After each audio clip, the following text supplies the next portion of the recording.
Okay, but this misinformation is taking the cake. There was a study that was done not long ago where they took some people, 100 actors, they walked up to 100 people in a park, and they rehearsed doing the same thing every time.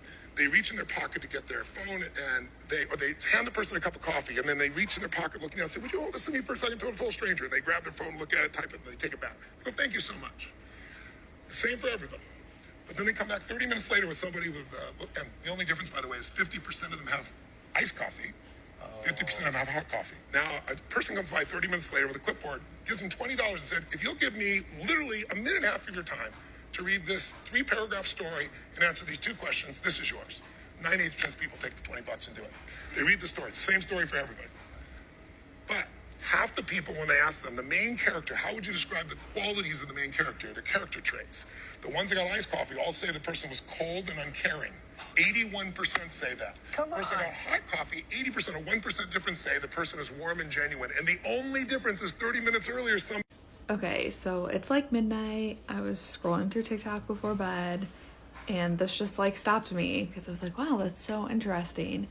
And this just, y'all, I can't even. This blows my mind because Tony Robbins is talking and like giving the like steps, the procedure of the study, right? Like 30 minutes, $20, read these paragraphs, right? Like all of these like details. And I'm thinking like, yeah, this sounds like a real study that took place and happened.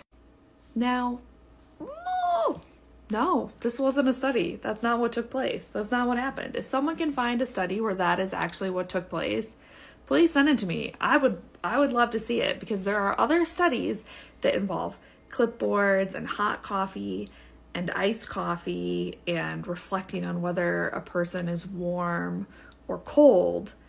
But like this 100 people in a park, $20, 81%, 80%. No. Like that's not anywhere in these studies.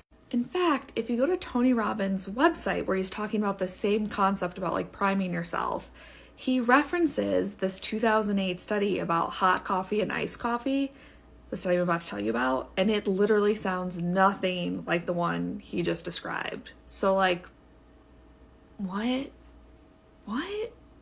There was a coffee study. It was done by people at Yale.